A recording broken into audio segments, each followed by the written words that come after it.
الحمد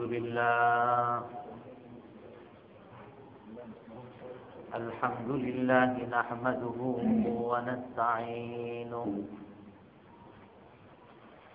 ونستغفره ونؤمن به ونتوكل عليه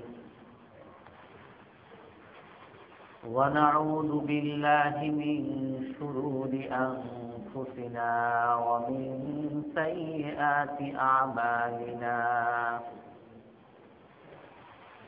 من يهده الله فلا مضل له ومن يضلله فلا هادي له ونشهد أن لا إله إلا الله وحده لا شريك له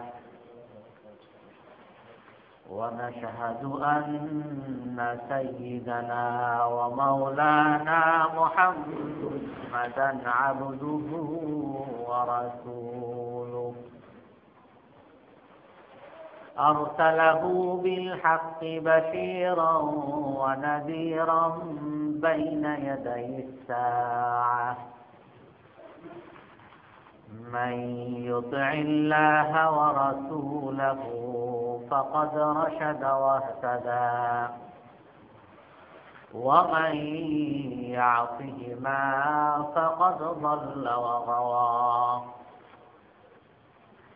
أما بعد فأعوذ بالله من الشيطان الرجيم بسم الله الرحمن الرحيم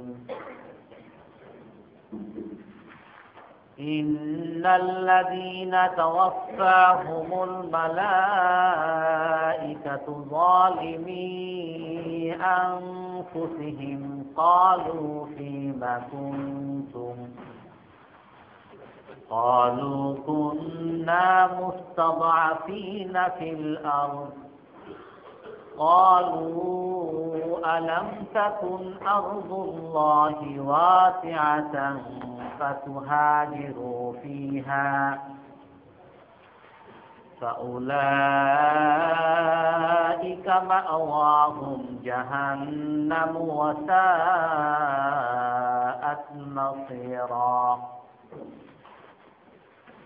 إلا المستضعفين من الرجال والنساء والولدان لا يستطيعون حيلة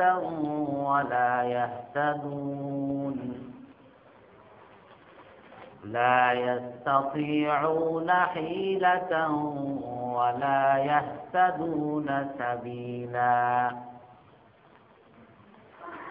فأولئك عسى الله أن يعفو عنهم وكان الله عفوا غفورا صدق الله العظيم সম্মানিত মুসল্লিয়ানে কেরাম, আজ আমরা বায়াতুল আকাবার বায়াত নিয়ে আলোচনা করব। আল্লাহ রাসূল সাল্লাল্লাহু আলাইহি ওয়াসাল্লাম চেষ্টা করতেছিলেন দাওয়াতের কোন উর্বর ভূমি যাতে প্রতিষ্ঠা লাভ করে। সেই উদ্দেশ্যে রাসূল সাল্লাল্লাহু আলাইহি ওয়াসাল্লাম মক্কার আশেপাশে বিভিন্ন গোত্র ছিল, সে সকল গোত্রতে গিয়ে রাসূল সাল্লাল্লাহু আলাইহি সাল্লাম বলতেন, আলা রাজুলুন ইয়াহমিলুনি ইলা কওমিন ফায়ামনাউনি কামা ইয়ামনাউহুম, এমন কি কেউ আছে যে আমাকে তাদের গোত্রের কাছে নিয়ে আসবে এবং আমাকে সেরকম রক্ষা করবে যেরকম তারা নিজেদেরকে রক্ষা করে। فإن قريشا قد منعوني أن أبلغ كلام ربي, কারণ কুরাইশ আমাকে আমার রবের কথা পৌঁছাতে বাধা দিতেছে। এর ধারাবাহিকতায় বিশেষ করে মক্কার হজের মৌসুমে শুধু মক্কার আশেপাশ থেকে না, পৃথিবীর বিভিন্ন প্রান্ত থেকে বিভিন্ন গোত্রের লোক, বিভিন্ন বর্ণের লোক একত্রিত হতো। রাসূল সাল্লাল্লাহু আলাইহি সাল্লাম সেই সুযোগকেও কাজে লাগাতেন। আর যেহেতু কাফেরদের অত্যাচারে, মুশরিকদের বর্বরতায় রাসূল সাল্লাল্লাহু আলাইহি সাল্লাম উন্মুক্ত দাওয়াত দিতে পারতেন না, যার ফলে রাতের অন্ধকারে, শেষ রাতে যে সকল তাঁবু হজের উপলক্ষে স্থাপন করা হয়েছিল, সে সকল তাঁবুতে গিয়ে আল্লাহ রাসূল দাওয়াত দিতেন। সেই ধারাবাহিকতায় মদিনা থেকে 6 জন এসেছিল, আসাদ ইবনে জুরারা, ওয়েম ইবনে সায়দা, এরকম 6 জন। তাদেরকে আল্লাহ রাসূল ইসলামের দাওয়াত দেন এবং তারা ইসলাম গ্রহণ করে এবং রাসূলের সাথে ওয়াদা করেন যে আমরা আমাদের দেশে গিয়ে আমরা আমাদের জাতির লোকদেরকেও ইসলামের কথা বলবো এবং পরবর্তী বছরে আবার আপনার সাথে দেখা করব। তো তারা তাদের দেশে মদিনায় চলে যান। মদিনায় চলে যাওয়ার পরে তারা দাওয়াতের কাজ শুরু করে, কিন্তু খুবই গোপনীয়ভাবে। কারণ সেখানে মদিনার পরিবেশও ইসলামের অনুকূল ছিল না। এক তো হলো ইসলাম নতুন, আর দ্বিতীয়ত মদিনায় ইহুদিদের একটা বিরাট প্রভাব ছিল। পুরো মদিনাবাসীদের উপরই ইহুদিদের বিরাট একটা প্রভাব ছিল। আর ইহুদিরা ওই মদিনাবাসীকে এটা বলেও ধমকি দিত যে তোমরা আমাদের সাথে মাতাব্বরি করবা না, বাড়াবাড়ি করবা না, কারণ অতি সত্বর একজন নবী আসবে, আর সেই নবী পদতলে সারা পৃথিবী হবে, আর সেই নবী আমাদের সাথেই থাকবেন, আর সেই নবীর মাধ্যমে তোমাদেরকে আমরা দমন করব। ওই নবী দিয়ে তাদেরকে হুমকি দিতেন। তো সে কারণে তারা মদিনায় গিয়ে গোপনীয়ভাবে ইসলামের দাওয়াত দিচ্ছিলেন যতটুকু পেরেছেন। পরবর্তী বৎসরে অর্থাৎ 12তম নবুয়তের 12তম বৎসরে হজের মৌসুমে আবার তারা আসেন, সেই 6 জন এবং সাথে আরো 6 জন, 12 জন, কোনো রিওয়ায়াত আছে 13 জন। তার মধ্যে ওই আসাদ ইবনে জুরারা বয়স কম, উনি, এবং বয়স্কদের মধ্যে আবুল হাইসাম ইবনে সাইহান, উনি নেতৃস্থানীয় লোক। এরকম 12 জন তারা 12তম বৎসরে, নবুয়তের 12তম বৎসরে মদিনায় আসেন, মক্কায় আসেন। তো সেরকম প্রতিকূল অবস্থার কারণে রাসূল সাল্লাল্লাহু আলাইহি সাল্লামের সাথে তারা উন্মুক্ত বৈঠক করতে পারত না। কারণ মক্কার কুরাইশরা বিভিন্ন রকম প্রতিবন্ধকতার সৃষ্টি করত এবং বিভিন্ন নির্যাতন করত, যার ফলে তারা উন্মুক্ত বৈঠক করতে পারত না। তো যার কারণে আবার সেরকম রাতের অন্ধকারে, শেষ রাতে ওই আকাবা নামক স্থানে, আকাবা হলো মক্কা থেকে প্রায় 12 কিলোমিটার দূরে, যারা আপনারা হজে গেছেন, যেখানে পাথর মারা হয়, রামিউল জিমার যেখানে করা হয়, মিনায় যে পাথর মারা হয়, সেখানে মক্কা থেকে বেশ দূরে, 12 কিলোমিটার মতো দূরে। তো সেখানে গিয়ে নির্জন স্থানে রাসূল সাল্লাল্লাহু আলাইহি সাল্লামের সাথে তারা বৈঠক করেন, রাসূলের সাথে বসেন।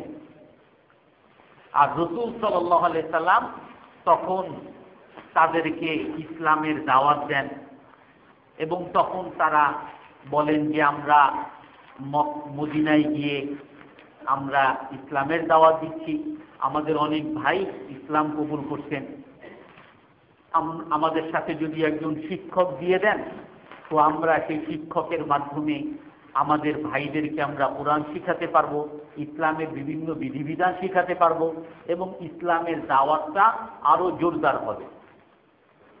তো আল্লাহ রসুল তাদের সাথে একমত হলেন এবং তাদের কাছে প্রথমে বায়াত গ্রহণ করলেন যে তোমরা আমার কাছে কিছু অঙ্গীকার করো। তো তারা বললেন যে আমরা রাজি আছি। কি অঙ্গীকার? সে অঙ্গীকারের মধ্যে ছিল বায়উনি আলা আল্লাহ তুশরিকু বিল্লাহ, যে আমার সাথে বায়াত করবা। প্রথম হলো যে তোমরা অঙ্গীকার করবা যে আল্লাহর সাথে কাউকে শিরিক করবা না, তাওহীদ। সর্বপ্রথম হলো তাওহীদ, এক আল্লাহকে মানতে হবে, এক আল্লাহর সাথে কাউকে অংশীদার করতে পারবা না। কারণ ওই ঈমান যার মধ্যে থাকবে না, সে যত ভালো কাজই করুক, ফাউলাইকা হাবিতাত আমালুহুম ফালা নুকিমু লাহুম ইয়াওমাল কিয়ামাতি ওয়াজনা। কোরআনের মধ্যে আছে একজন মানুষ দান করে, সদকা করে, মানুষের সাথে ভালো ব্যবহার করে, প্রতিবেশীর সাথে ভালো ব্যবহার করে, আত্মীয় স্বজনের সাথে সম্পর্ক বন্ধনের কাজ করে, বিভিন্ন রোগীদের সেবা করে, জনদুর্ভোগে সে গরিবের পাশে দাঁড়ায়, অনেক ভালো কাজ করে। কিন্তু তার মধ্যে যদি ঈমান না থাকে, বা ঈমান যদিও থাকে শিরিকের সাথে, আল্লাহকে মানে কিন্তু আল্লাহর সাথে আবার অন্য কাউকে মানে, আর এক পূজা, আর এক মূর্তিকে মানে, যদি কারো মধ্যে ঈমান না থাকে বা ঈমান থাকলেও শিরিক থাকে, তো আল্লাহ তাআলা কোরআনের মধ্যে বলেন ফাউলাইকা হাবিতাত আমালুহুম, আমি তার সকল ভালো কাজ বরবাদ করে দিব, কোনো মূল্য নাই আমার কাছে। ফালা নুকিমু লাহুম ইয়াওমাল কিয়ামাতি ওয়াজনা, এই ভালো কাজের কোনো মূল্য আমার কাছে সে পাবে না। এজন্য সর্বপ্রথম যে জিনিস দরকার সেটা হলো তাওহীদ, আল্লাহকে মানা এবং আল্লাহর সাথে কাউকে শরীক না করা। সমস্ত ক্ষমতার মালিক আল্লাহ তাআলা, সমস্ত কিছু সৃষ্টিকর্তা আল্লাহ তাআলা, সকল সম্মান দেনেওয়ালা আল্লাহ তাআলা, সকলকে অপমান করতে পারেন আল্লাহ তাআলা, সকল রোগ দেন আল্লাহ তাআলা, চিকিৎসা প্রদান করেন আল্লাহ তাআলা, সকলকে লালন পালন করেন আল্লাহ তাআলা, সকলকে রিজিক দান করেন, খাবার প্রদান করেন আল্লাহ তাআলা, সকলকে সুস্থ রাখেন আল্লাহ তাআলা, একমাত্র আল্লাহ তাআলা। এই কথার বিশ্বাস করতে হবে। তাদের সাথে অঙ্গীকার, প্রথম অঙ্গীকার, শিরিক করতে পারবা না। আলা আল্লাহ তুশরিকু বিল্লাহ, এক আল্লাহকে মানা। 2 নম্বর আল্লাহ তুসরিকু ওয়ালা তাজনুন, যে 2 নম্বর চুরি করবা না, বেবিচার করবা না, ওয়ালা তাকতুলু আওলাদাকুম, তোমাদের সন্তানদেরকে তোমরা হত্যা করবা না। এটা তো আমাদের দেশে এখন আর কোনো গুনাহ নাই, সন্তানদেরকে হত্যা করা। হয়তো গলা টিপে হত্যা করে না, কিন্তু অন্যভাবে সন্তান দুনিয়াতে আসার আগেই হত্যা করে দেয়। হাদিসের মধ্যে আছে ওয়াদুল বানাত, যে মানুষকে জীবন্ত কবর দেওয়া। তো সন্তানদেরকে হত্যা করবা না। আর একটা হলো ওয়ালা তাতুন বিবুহতান, যে তোমরা কাউকে অপবাদ দিবা না। আল্লাহ রাসূল এখানে 5টা বিষয় উল্লেখ করছেন। চুরি করা, বেবিচার, চুরি মানে যত অর্থনৈতিক দুর্নীতি আছে, ছিনতাই চুরির একটা অংশ, ঘুষ চুরির একটা অংশ, ডাকাতি চুরির একটা অংশ, কারো ফাইল আটকে রেখে টাকা নেওয়া চুরির একটা অংশ। অর্থনৈতিক দুর্নীতি করবে না,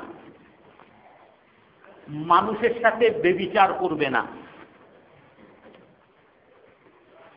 সমাজে অনৈতিকতা করবে না। অনৈতিকতা বিভিন্ন রকম, শুধু বেবিচার এক হাদিসের মধ্যে আছে যে চোখ বেবিচার করে, হাত বেবিচার করে, মানুষের অন্তর বেবিচার করে। আল কলবু ইয়াজনি ওয়াল আইনানি তাজনিয়ানি ওয়া রিজলানি তাজনিয়ান, 2 পা বেবিচার করে। আর চূড়ান্ত বেবিচার অঙ্গ, ওই নির্দিষ্ট অঙ্গের দ্বারা হয়, কিন্তু বাকি সমস্ত অঙ্গ প্রত্যঙ্গের দ্বারাই বেবিচার হতে পারে। সেই জন্য নৈতিকতা, আল্লাহ রাসূল তাদের সাথে অঙ্গীকার নিতেছেন যে নৈতিকতা তোমাদের সমাজে স্থাপন করবা। এক তো হলো তাওহীদ, দ্বিতীয় নাম্বার দুর্নীতি করবা না, তৃতীয় নাম্বার নৈতিকতা স্থাপন করবে। তারপরে ওয়ালা তাকতুলু আওলাদাকুম, খাদ্যের অভাবে বা অভাবের আশঙ্কায় তোমাদের সন্তানদেরকে তোমরা হত্যা করবা না। এটা হয়তো ওই সময় না বোঝা গেলেও এখন আমাদের মানে এই বর্তমান যুগে বোঝা যায় কেন আল্লাহ রাসূল বিশেষভাবে এই কথা বলছিলেন, সন্তানদেরকে হত্যা করবা না। তারপরে হলো যে কাউকে অপবাদ দিবা না। আর এটাও আমাদের এই বর্তমান যুগে এটাও বোঝা যায় কেন আল্লাহ রাসূল বিশেষভাবে অপবাদ না দেওয়ার জন্য আল্লাহ রাসূল অঙ্গীকার নিয়েছিলেন। আমাদের সমাজে গীবতের তো কোনো মানে কেউ গুনাহই মনে করে না। আরে এ তো খারাপ লোক, এ তো খাটো লোক। আল্লাহ রাসূলের কাছে একজন বলেন যে সে যদি কালো হয় আর আমি যদি তাকে কালো বলি তাইলেও কি এটা গীবত হবে? আল্লাহ রাসূল বলেন যিকরু আখাকা বিমা ইয়াকরাহু, ওই ভাই যেটাই অপছন্দ করবে, যেটা বললে সে কালো এটা তার দোষ, সে খাটো এটা তার দোষ, এটাই যদি তার পিছনে বলো এটাই হলো গীবত। হযরত হুজুর সাল্লাল্লাহু আলাইহি সাল্লামের এক স্ত্রীর বাসায় এক খাটো পুরুষ আসছেন। তো সেই স্ত্রী বলতেছেন যে এ তো খুব খাটো। তখন আল্লাহ রাসূল বলতেছেন যে হে আমার বিবি, তুমি আজকে এমন কথা বলছো লাউ মুজিজাত হাযিহিল কালিমাতু বিল বাহরি লা আফসাদাতহা, তোমার এই বাক্যটাকে যদি সমুদ্রের মধ্যে ফেলে দেওয়া হয়, তোমার এই বাক্যের বিষের কারণে পুরো সমুদ্রের পানিকে বিষাক্ত করে ফেলবে। মানে কত বড় গুনাহ, আর এটাকেও আমরা কেউ গুনাহ মনে করি না। তো আল্লাহ রাসূল এই অঙ্গীকারও নিতেন। মূলত এখানে আল্লাহ রাসূল যে অঙ্গীকারগুলো নিতেন সেটা হলো যে তোমাদের নৈতিকতা তোমরা ঠিক করতে হবে। কারণ লাউ দাআতিল আখলাক দাআতিল উম্মাহ, যদি কোনো জাতির নৈতিকতা নষ্ট হয়ে যায় সেই জাতি ধ্বংস হয়ে যাবে। এটা পৃথিবীর ইতিহাস আপনারা যদি খুঁজেন দেখবেন বাস্তবতা। কোনো জাতি ধ্বংস হওয়ার মূল কারণ হলো নৈতিকতার নষ্ট হওয়া। যখন আপনার একেবারে উপর থেকে মন্ত্রী মিনিস্টার থেকে দুর্নীতি শুরু হবে তো সমাজের প্রতিটা লেভেলেই দুর্নীতি হবে। তখন আর কোনো মানুষ কোনো অধিকার, যে পাওনাদার কোনো পাওনাদার তার পাওনা পাবে না। ওই কাবিখার পাওনাদার সে কাবিখা পাবে না, ওই রাস্তার পাওনাদার সে রাস্তার পাওনা পাবে না, পেনশনের পাওনাদার পেনশন পাবে না যখন দুর্নীতি আসবে। এমনি ভাবে যখন নৈতিকতার স্খলন হবে তখন সমাজে কোনো পুরুষ কোনো নারী তার অধিকার সে পাবে না। স্বামী তার স্ত্রীকে একজন সৎ নারী হিসাবে পাওয়ার অধিকার আছে।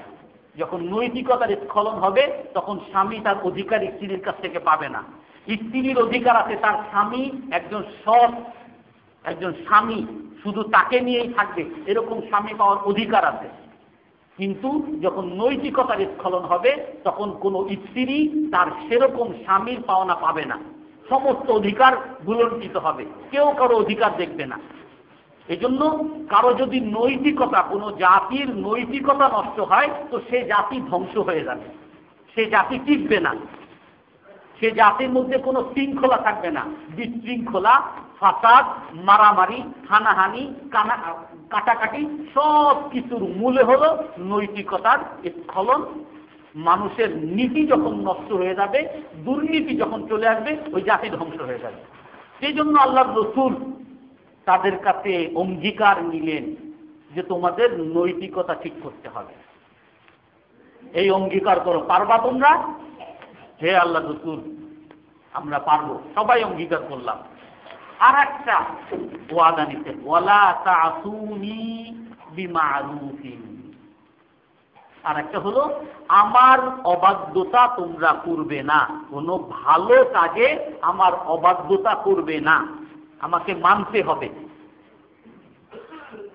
কোনো জাতি প্রতিষ্ঠিত হলে তাকে তার নেতাকে, তাকে তার উপরস্থ কর্মকর্তাকে, তার মুরব্বীকে মানতে হবে। যদি সবাই নেতা হয়, কেউ কাউকে না মানে, ছেলে বাবাকে না মানে, ছেলে মাকে না মানে, স্ত্রী স্বামীকে না মানে, তো কোনোদিন সেখানে শৃঙ্খলা থাকবে না। যেই পরিবারে স্ত্রী স্বামীকে মানবে না, সন্তান মাকে মানবে না, মেয়ে বাবাকে মানবে না, সেই পরিবার কখনো সুখী পরিবার থাকতে পারে না। যেই সমাজে কোনো সমাজ নেতাকে যখন সমাজের লোকরা মানবে না, তখন সেই সমাজের মধ্যে কোনো শৃঙ্খলা থাকতে পারে না। এই জন্য আল্লাহ রাসূল বলতেছেন যে আমাকে তোমাদের মানতে হবে। তবে আল্লাহ রাসূল এখানে একটা কথা দিয়ে দিচ্ছেন যে মানবা কিসে? ফি মারুফিন, ভালো কাজে। আমিও যদি, আল্লাহ রাসূল বলেন, আমিও যদি কোনো খারাপ কাজের আদেশ তোমাদেরকে করি, তোমরা সেই খারাপ কাজে আমাকে মানবে না। লা তাআতা লিমাখলুকিন ফি মাসিয়াতিল খালিক, কোন মাখলুককে, কোন মানুষকে, কোন নেতাকে মানা যাবে না যেখানে আল্লাহ তাআলার অবাধ্যতা হবে। এটা মূল নীতি। এখন আমি আমার নেতা যদি হাজারো ভুল বলে, তাও আমি তাকে মানতেছি, আমার নীতিকে বিসর্জন দিয়ে দিই। আল্লাহ রাসূল কি বলছেন সেগুলো আমি চোখ বন্ধ করে ফেলি। আমার নেতা বলছেন, বাস এটাই আমাকে মানতে হবে। সঠিক বলছেন না বেঠিক বলছেন, সত্য বলছেন না মিথ্যা বলছেন, আমি তাকে মানতেছি। এটাও আর একটা পদস্খলনের, বিশৃঙ্খলার আর একটা মূল কারণ। এই জন্য আল্লাহ রাসূল এই অঙ্গীকার নিতেন, ওয়া আলা আন তা'তুনি ফি মারুফিন, কোন ভালো কাজে আমাকে তোমরা অমান্য করতে পারবে না।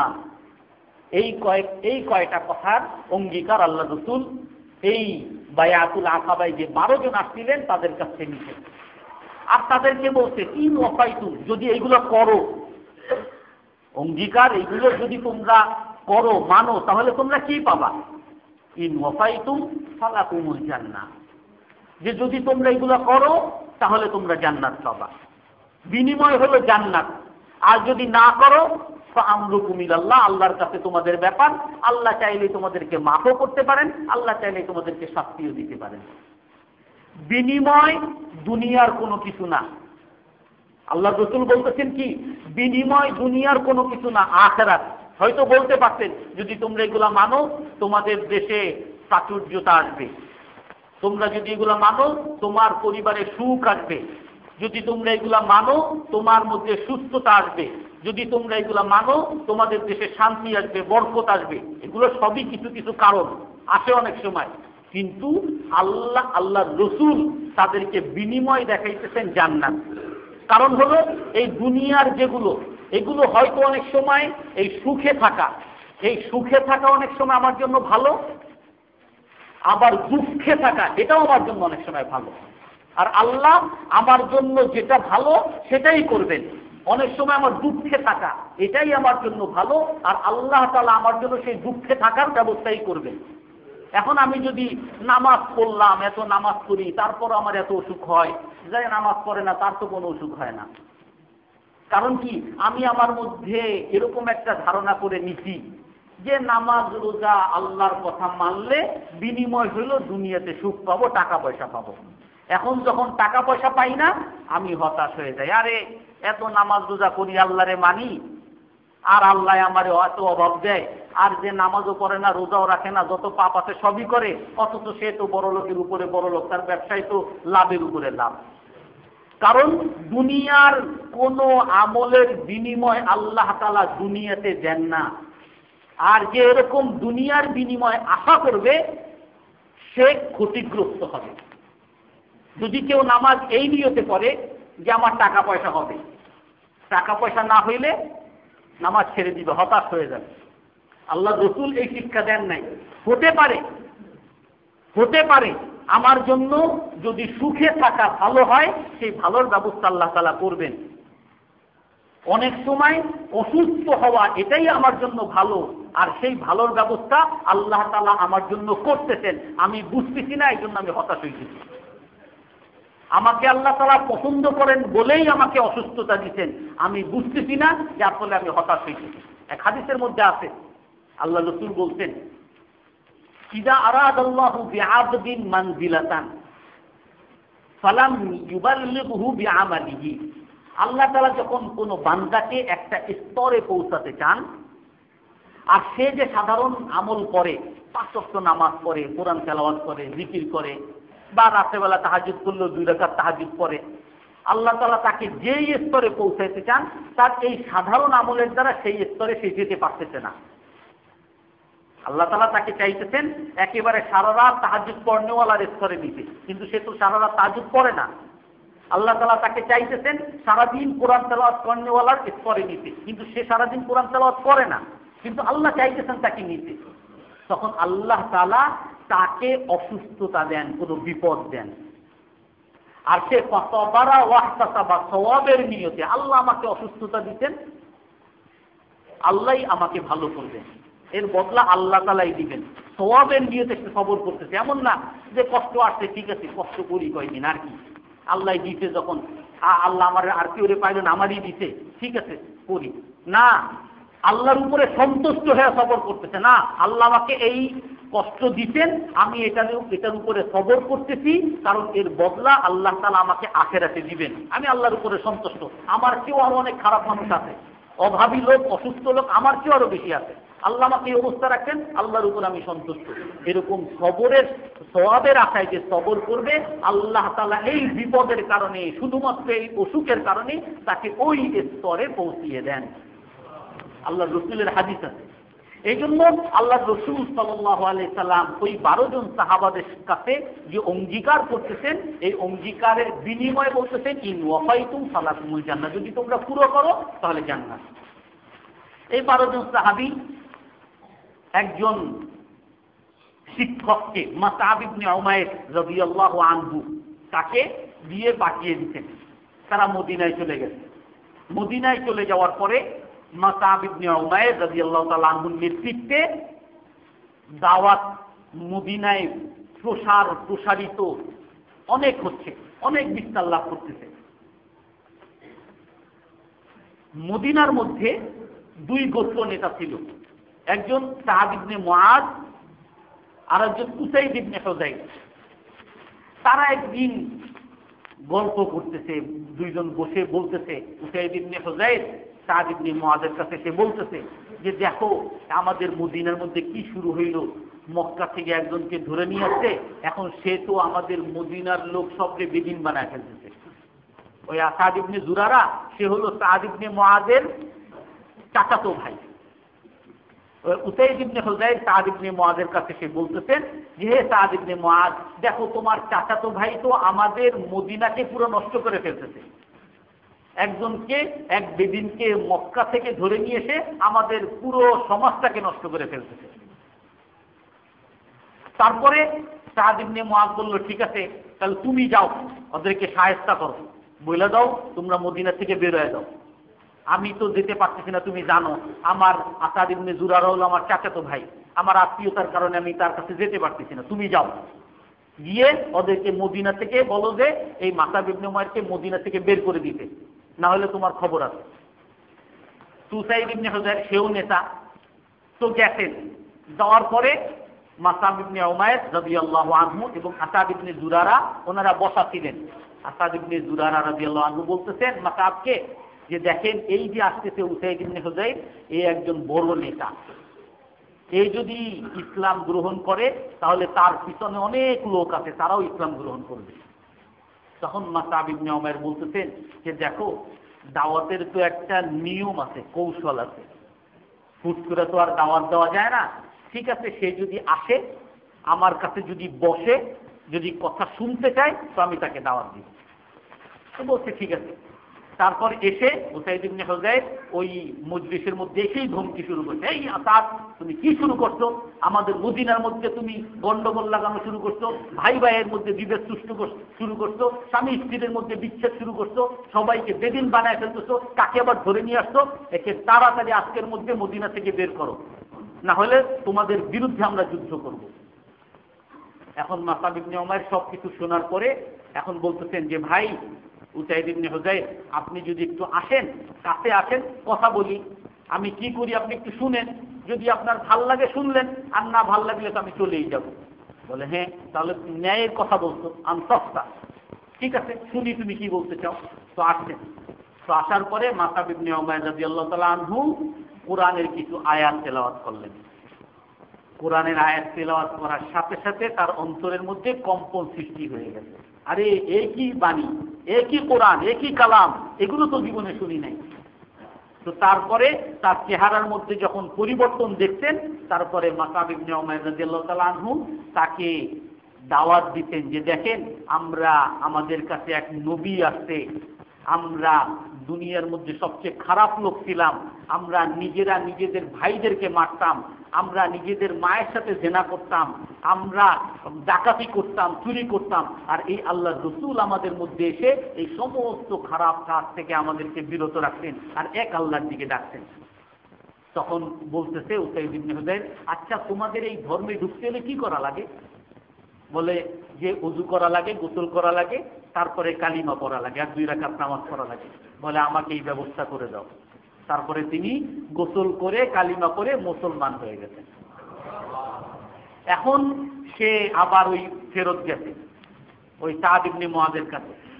সাদ ইবনে মুআযের কাছে যখন গেছে, সাদ ইবনে মুআয তার চেহারা দেখেই ধরে ফেলছে, আরে হাযা রাজা বিওয়াজহিল্লাযী যাহাবা, এ তো যেই চেহারায় গেছিল সেই চেহারাই তো এখন আসে না, সে তো অন্য চেহারায় আসছে। কিন্তু এখানেও উসাইদ ইবনে হুযাইর একটু কৌশল গ্রহণ করলেন। উসাইদ ইবনে হুযাইর গিয়ে বললেন যে দেখো হে সাদ, তুমি তো আমাকে পাঠাইছো, খুব ভালো কথা, কিন্তু তোমার চাচাতো ভাই সে তো আমার কথা শুনে নেই। আমি বরং আরো শুনলাম তোমার চাচাতো ভাইকে মারার জন্য অমুক বনু সাইবা, আর এক গোত্র, যে গোত্রের সাথে তাদের সাথে দ্বন্দ্ব আছে, অমুক গোত্রের লোকরা আসতেছে তোমার চাচাতো ভাইকে হত্যা করার জন্য। হাজার হইলেও তো চাচাতো ভাই, রক্তের ভাই। হ্যাঁ, আমার চাচাতো ভাইকে মারতে আসবে, তাড়াতাড়ি গেছে, আমার চাচাতো ভাইকে আবার কে মারবে। তো গেছে, যাওয়ার পরে গিয়ে দেখে না, উসাইদ ইবনে হুযাইর আসলে আমার এখানে আনার জন্য বলছিল এগুলা। তো ওখানে যাওয়ার পরে গিয়ে দেখে যে আসলে কেউ মারতে আসে নাই। তারপরে আসাদ ইবনে জুরারাকে দেখে আবার সেও এরকম ধমকাইল।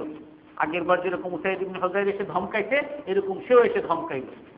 তো ধমকানের পরে ওই আবার মাসআব ইবনে উমাইর রাদিয়াল্লাহু তাআলা আনহু বললেন যে দেখেন, আসেন আপনি তো বুদ্ধিমান মানুষ, আমরা কি বলি একটু শুনেন, তারপরে যদি আপনার পছন্দ হয় আপনি শুনবেন, আর যদি পছন্দ না হয় আপনি যেরকম বলতেছেন আমাদের মদিনা থেকে বের হয়ে যান, বের হয়ে যাবে।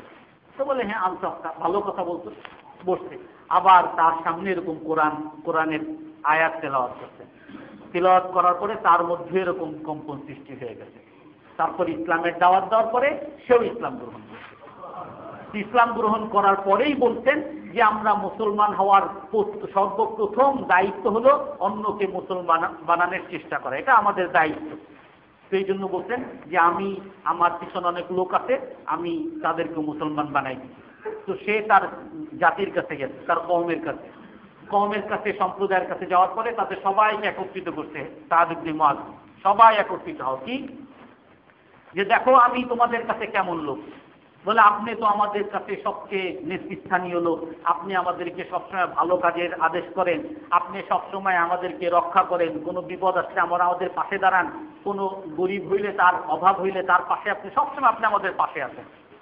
বলে আমি কি তোমাদের কাছে বিশ্বস্ত? বলে হ্যাঁ আপনি আমাদের কাছে বিশ্বস্ত। আমি যদি একটা কথা বলি তোমরা শুনবা? বলে হ্যাঁ আপনি যা বলবেন আমরা সব শুনতে রাজি।